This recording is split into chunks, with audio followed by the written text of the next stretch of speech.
నిలిచిన ప్రాజెక్టులకు తెలంగాణ ప్రభుత్వం నిధులు కేటాయించి పూర్తి చేసే బాధ్యత తీసుకుందని ఉమ్మడి ఆదిలాబాద్ ఇన్ఛార్జి మంత్రి జూపల్లి కృష్ణారావు తెలిపారు. శుక్రవారం నిర్మల్ బహిరంగ సభలో ఆయన ప్రజలను ఉద్దేశించి ప్రసంగించారు. బీఆర్ఎస్ రైతుల గురించి ఏమాత్రం ఆలోచన చేయలేదన్నారు. పంటలు నష్టపోతే వారికి నష్టపరిహారం కూడా ఇవ్వలేదన్నారు. కాంగ్రెస్ ప్రభుత్వం ఇచ్చిందని చెప్తున్నారు. గత బీఆర్ఎస్ ప్రభుత్వం చేసిన అప్పులకు తమ ప్రభుత్వం నెలకు 6,000 కోట్లు వడ్డీ కడుతుందని తెలిపారు. అయినా కూడా సంక్షేమ విషయంలో మాత్రం ఎక్కడా తగ్గలేదన్నారు. అందుకే ఎన్నికలు ఏవైనా కాంగ్రెస్ పార్టీని ఆశీర్వదించాలని కోరారు. దేశానికి కాంగ్రెస్ శ్రీరామ రక్ష అని తెలిపారు. ఈ రోజున గౌరవ ముఖ్యమంత్రి గారు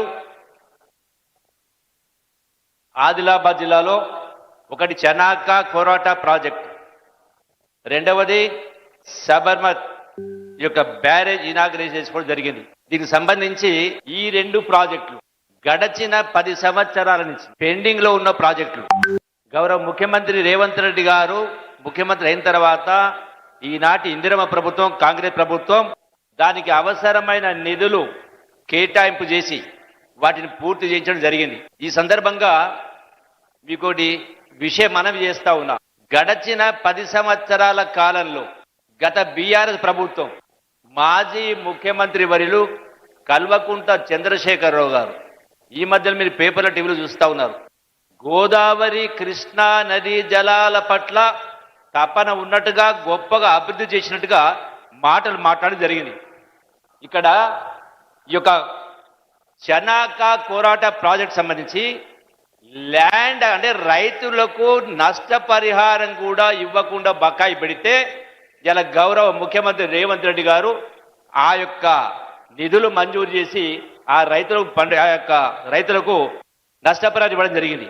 అట్లాగే సబర్మతి యొక్క బ్యారేజ్ సంబంధించి కూడా కేవలం 18,000 ఎకరాలు అంటే 18,000 ఎకరాల ప్రాజెక్టు పూర్తి చేయడానికి 10 సంవత్సరాలు అంటే దేశానికే ఆదర్శంగా పరిపాలన చేసిన ముఖ్యమంత్రి గారు, ఆనాటి ముఖ్యమంత్రి మరి 8 లక్షల కోట్ల రూపాయలు అప్పు చేసి కూడా ఒక చిన్న ప్రాజెక్టు పూర్తి చేయడానికి ఇన్ని సంవత్సరాలు పట్టిందంటే మరి ఎంతో గొప్ప పరిపాలన చేసిండో దీన్ని బట్టి మనకు అర్థమవుతా ఉంది. ప్రజలని తప్పుదారి పట్టేయడం కోసం అభూత కల్పన కల్పిస్తూ గొప్పగా పరిపాలన చేసిన చెప్పని ఈ మధ్యకాలంలో బయటకు వచ్చి రకరకాల గొప్ప ఉపన్యాసం చేయడం జరిగింది.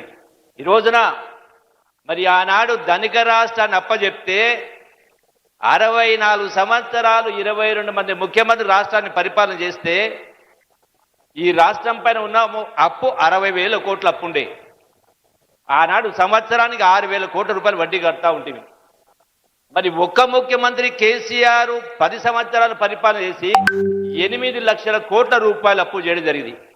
ఇలా సంవత్సరానికి 75,000 కోట్ల రూపాయలు అంటే నెలకు 6,000 కోట్ల రూపాయలు వడ్డీ కట్టేటువంటి కార్యక్రమం జరుగుతూ ఉంది.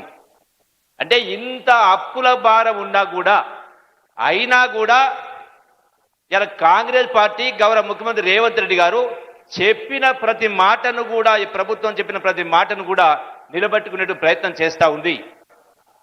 ఈ రోజున గౌరవ ముఖ్యమంత్రి గారు